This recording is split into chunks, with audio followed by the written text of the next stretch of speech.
Okay, let's welcome Joe Michaels, Chief Revenue Officer at Haptx.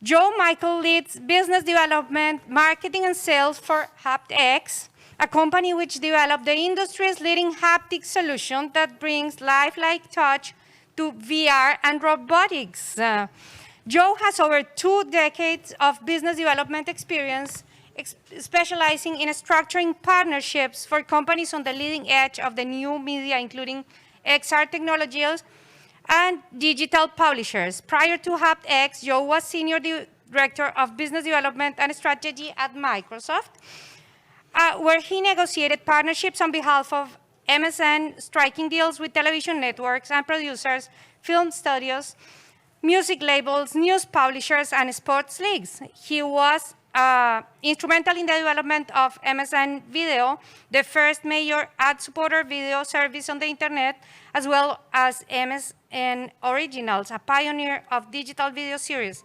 Prior to Microsoft, Joe co-founded, affiliate marketing company NextChange Corporation, which earned numerous U.S. patents related to e-commerce. I remember that. He began his career as a television writer and producer in Washington, D.C., and earned his bachelor from Georgetown University and MBA from the Wharton School. Joe lives and works in Seattle. Welcome. And please, if you prefer to go there, you have this one. Yes. You already have this. Oh, yes, I already have that. No? I'm good. You are Okay. ready. Hi, everybody. Damn, it's cool to be back in front of people, real live, heartbeating people. Hello. As you just heard extensively, my name is Joe Michaels, and I am the Chief Revenue Officer at Haptex. I put my email address and my social media accounts at the bottom of this slide because I encourage you to please be in touch. As a Chief Revenue Officer, there's nothing I love more than to hear from other people what you're doing. How can we work together? So, today, I'm going to talk about one of my very favorite topics. We've phrased it as drop the controller, how realistic touch feedback increases your effectiveness in enterprise VR. So, let me put out a question, please, to those of you in the audience who are enterprise VR users. How do you interact with VR today? This is a real question. I'd ask you to think about how you interact with virtual objects, the digital world. Many of you probably use the controllers that came with your headsets. These have been called the mouse of VR. Like a mouse, they've got buttons. They've got triggers. They're great at pointing and clicking at things. But I'd like you to try touching and interacting with the virtual world through these things. I can give you a preview of what it feels like. It feels like a plastic game controller, because that's what you're holding. So many of you are probably using hand tracking. This, of course, is common now with many HMDs. You get positional tracking in free space through a camera. You get a pretty good understanding of where your hands are and how they're posed. But you also have to deal with occlusion. You deal with drift. And if you want to reach out and touch anything in the virtual world around you, you feel exactly nothing.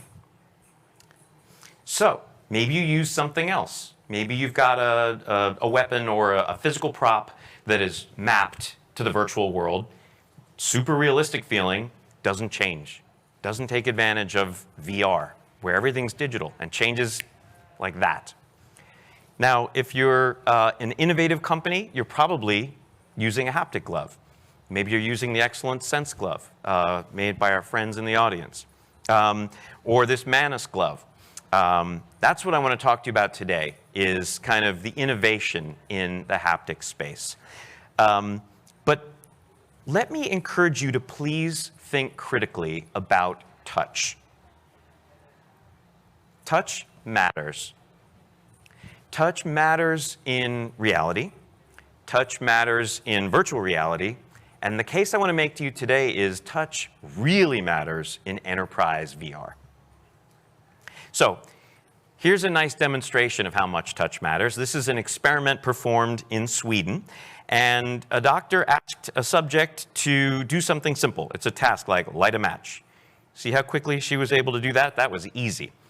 Now let's try removing her sense of touch. If you don't like needles, close your eyes. They anesthetize her hand. They take the touch away. She can see it. She has control of her muscles, but she's getting numbness instead of touch feedback. And I'm going to sit back for a second and let you watch what happens when she doesn't have the sense of touch. Post-anesthetization performance.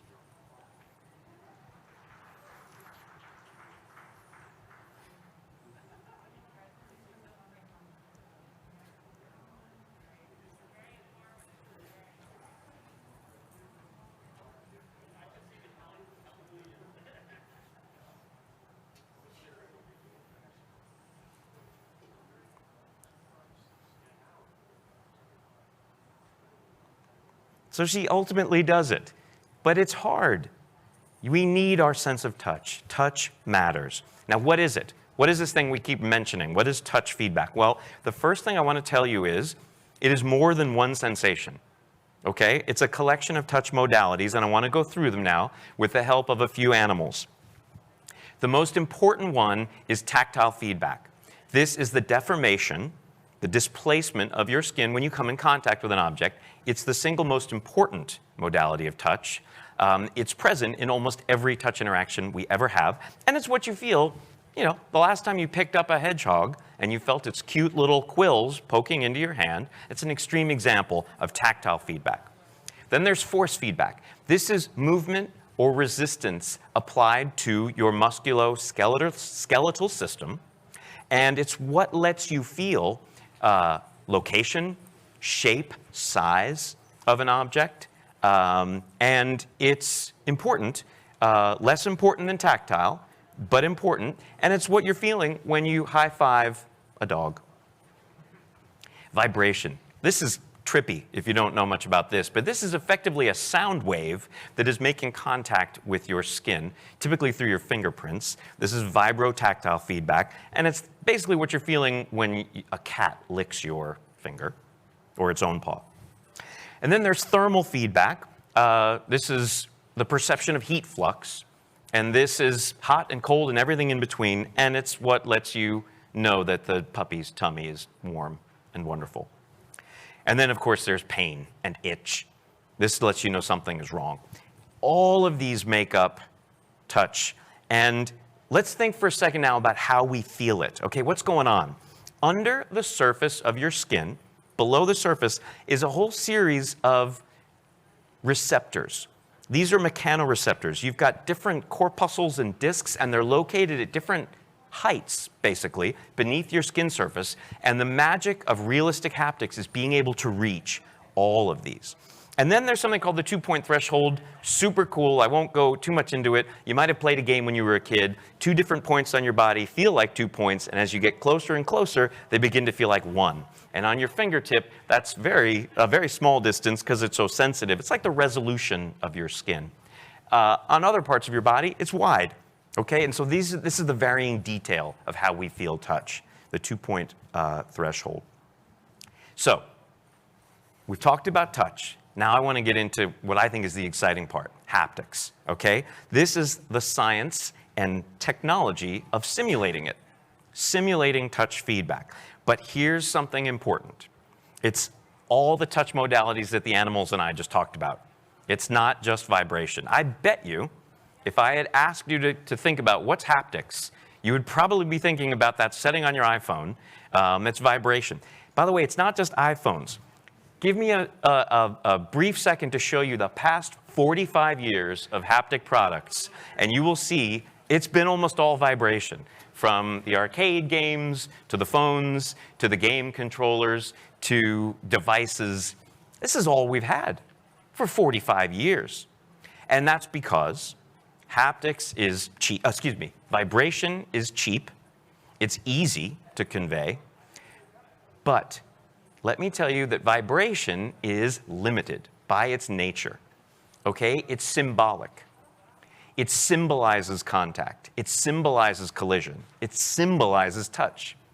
What you really want, in my opinion, for the future of haptics is way more than vibration. You want realistic haptics, and you'll see starting in 2018, there's a product I'm going to tell you about which takes haptics in a new direction, the Haptex glove. I'm going to talk about that. So I've told you all about touch and haptics. Let me tell you about the company that I work for, Haptex. So this company was founded in 2012 by a 20-year-old college dropout genius named Jake Rubin. And he dreamt about total immersion in virtual worlds. And he wanted it so realistic that you can't tell the difference between the virtual and the real. That was the dream.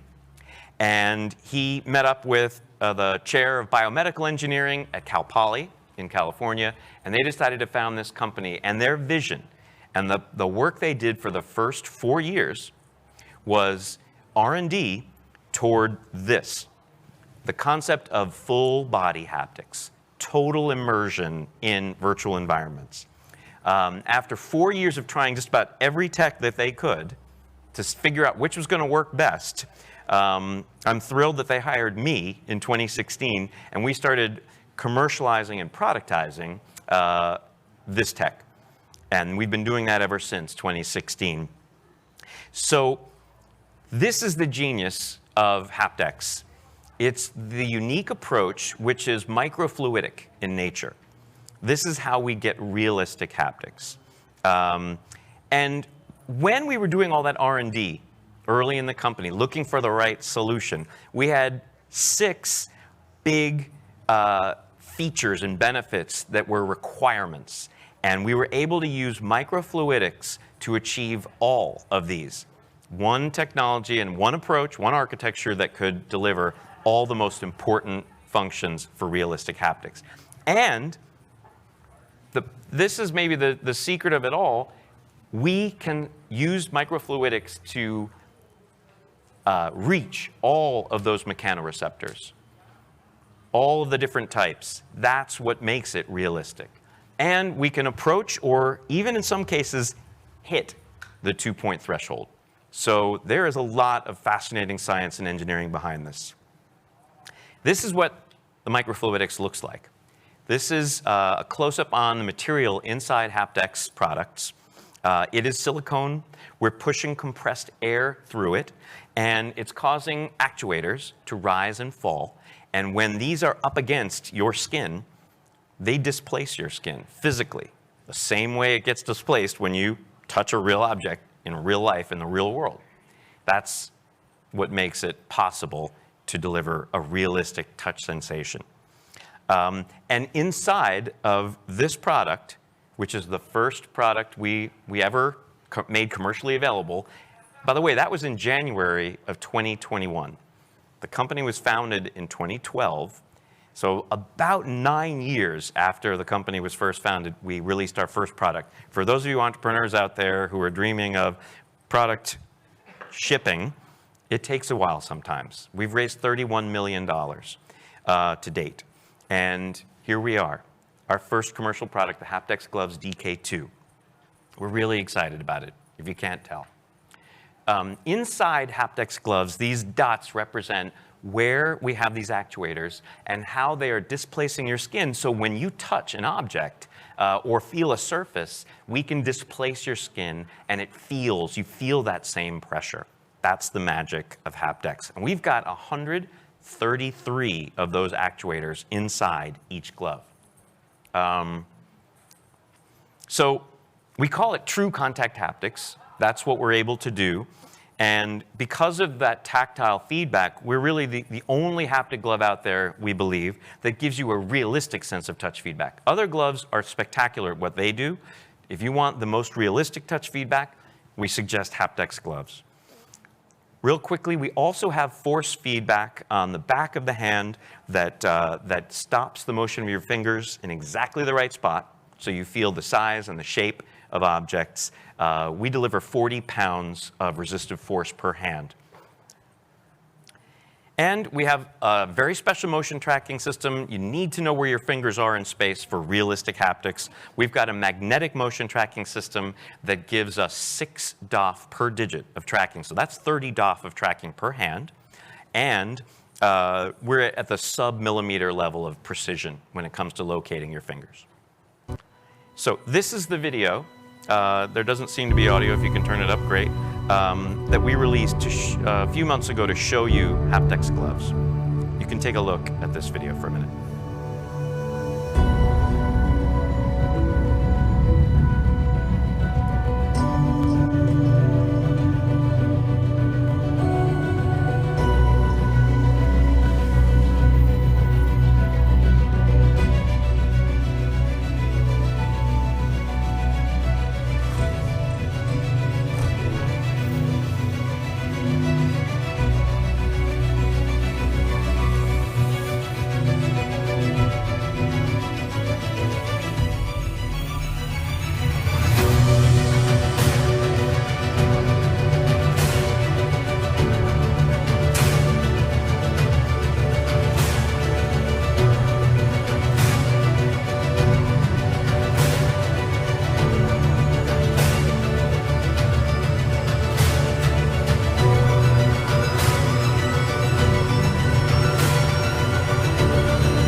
So that's Haptex Gloves DK2.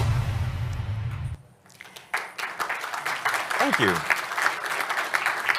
Thank you. Thank you. Okay, let me rewind for a second. The topic of this talk is how realistic haptics makes enterprise VR more effective. Let's look at Exhibit A for this, training. Our customers are using Haptex gloves to build real muscle memory in VR training. That's the point in many cases of manual skills training, is real muscle memory. So I want to show you what we did with some friends of ours at Fundamental VR. This is a medical student learning to ream a hip socket, and because they are wearing Haptex gloves on one of their hands, they can feel the depth of the bone cavity they've just drilled and skin tissue around it. This is the kind of feedback you need when you are training someone to do something like surgery. Okay?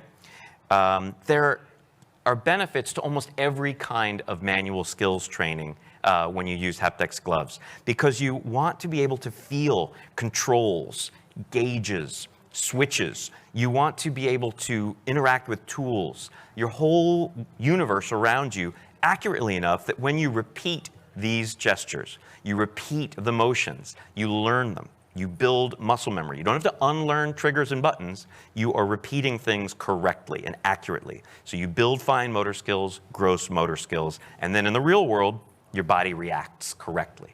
That's training with Haptex. Then, Exhibit B. I told you Exhibit A is training. Exhibit B is design. These are automakers and aircraft manufacturers. They want to feel tomorrow's design today, right? They're working with 3D models, and they have ideas, concepts, and they need to be able to feel them at the outset of the design process. So they wear Haptex gloves, and they get inside a virtual product, and they feel it like it's real. Watch how easily and naturally they can interact with all of the controls inside a virtual vehicle. And this helps them. I wonder if it's obvious to you. It's become obvious to me. Imagine all the prototypes that they can avoid making if you can try your stuff when you're still at the design stage. Along those lines, imagine at the CAD level, if you're working with a CAD model, what would you do with your hands in that process? We've got all kinds of ideas we're showing here, bringing your hands physically into the CAD process. You can do everything from building 3D wireframes, of course, because it's VR, you're seeing it, but now you can physically put it together, pull it apart, learn it. That's the beauty of real, true contact haptics when you're doing design at this level. One more thing about VR.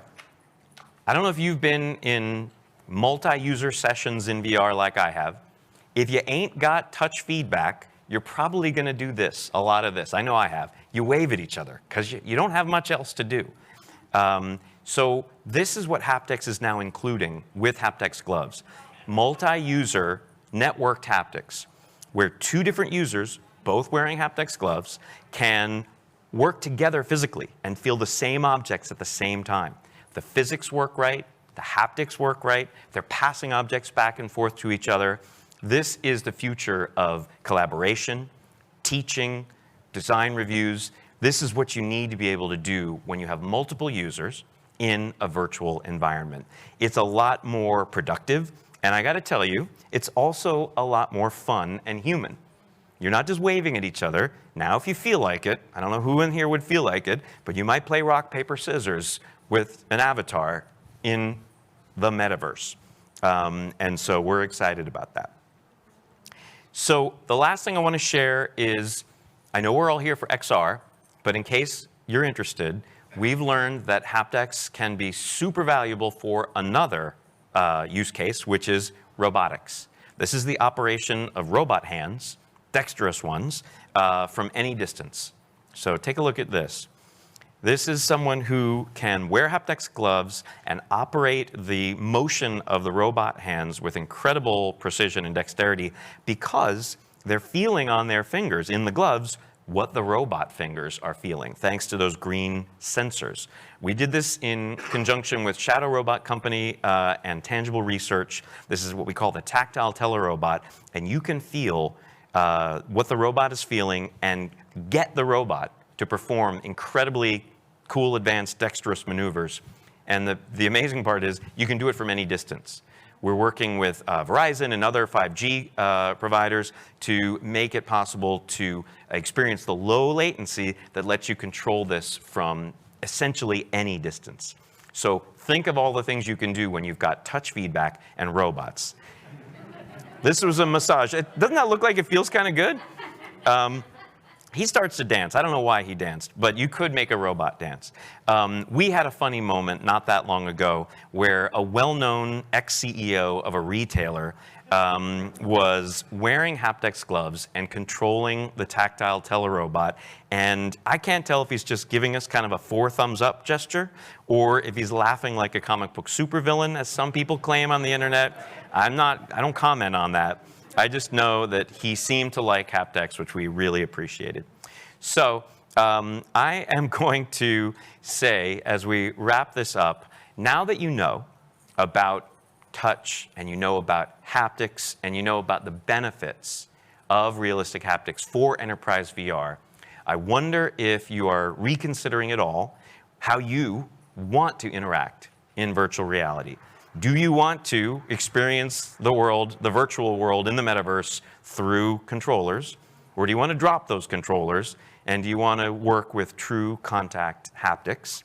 And I'm proud to say we have brought 2 of our Haptex Gloves DK2 kits here to AWE. We're in booth 401.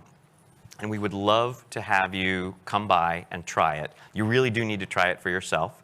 And with that, I'm going to say thank you very much, and please stay in touch with me on social media. I would love to take any questions that you may have. Thank you.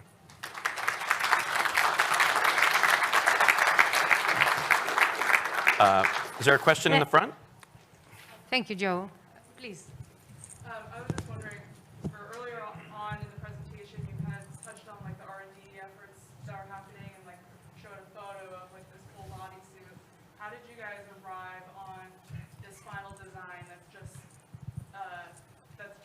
focuses on the hands, and are there like plans on future efforts to focus on other body parts? Yeah, that's a wonderful question. And for those of you who are watching at home, the question was, given the full body vision, how did we land on the hand focus and the design for that product, and are we expanding to the full body later? And the answer is yes. We are spending a lot of our time focusing beyond the hands to the rest of the body. We've won government grants. We've announced partnerships with manufacturers of other equipment recently. We're focused a lot on gloves. This is the hard part, the hands, but we're keeping our eyes on the long-term prize, which is full body immersion, and we'll have more to announce on that in coming months. Other questions? Thank you. Any other question? Please. Yeah, thanks for the presentation. It's really helpful. I work in the more of the training sector and human performance research.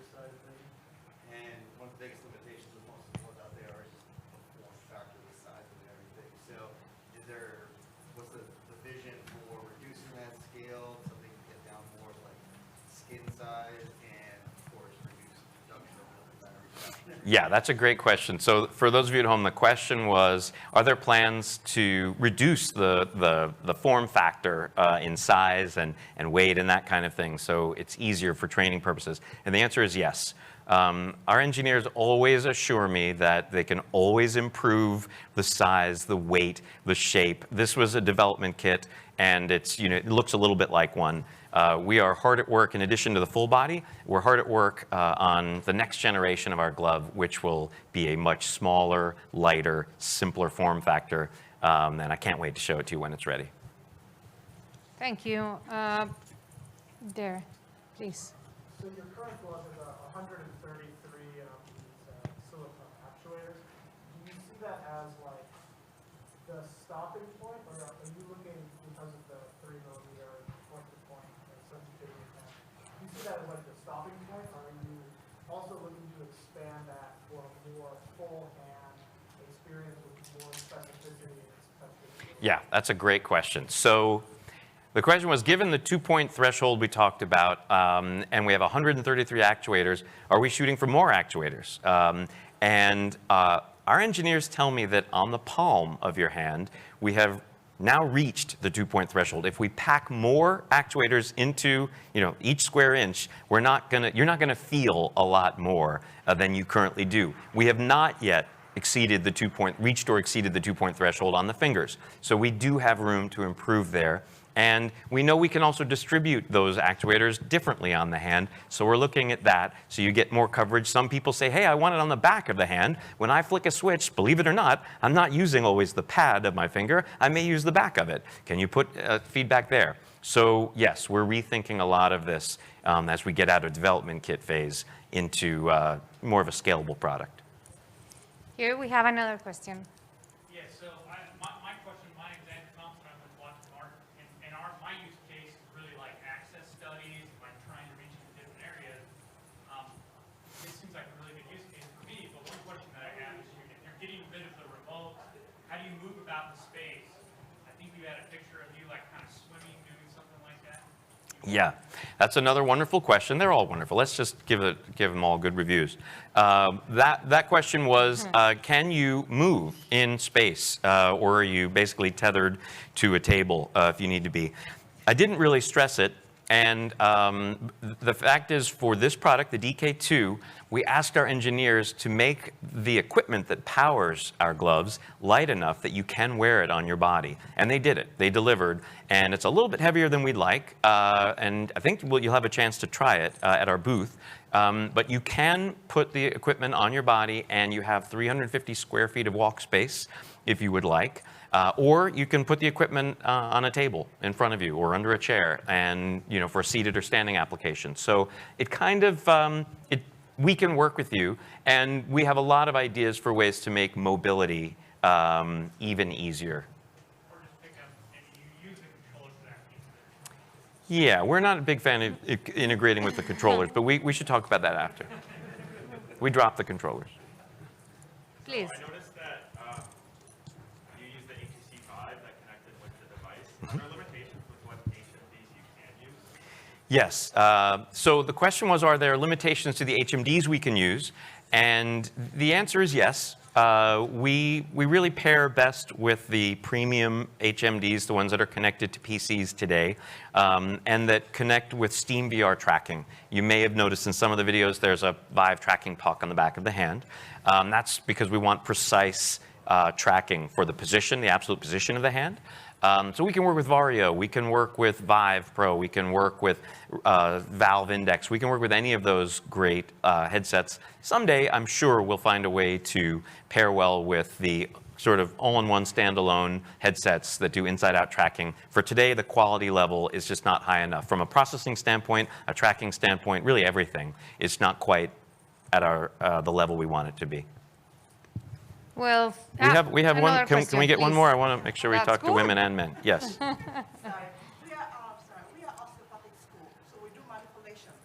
So do you have a product just for like individual fingers? Like if I want to just use it for my thumbs, and I don't want to wear the entire, gadget. No, I love that idea.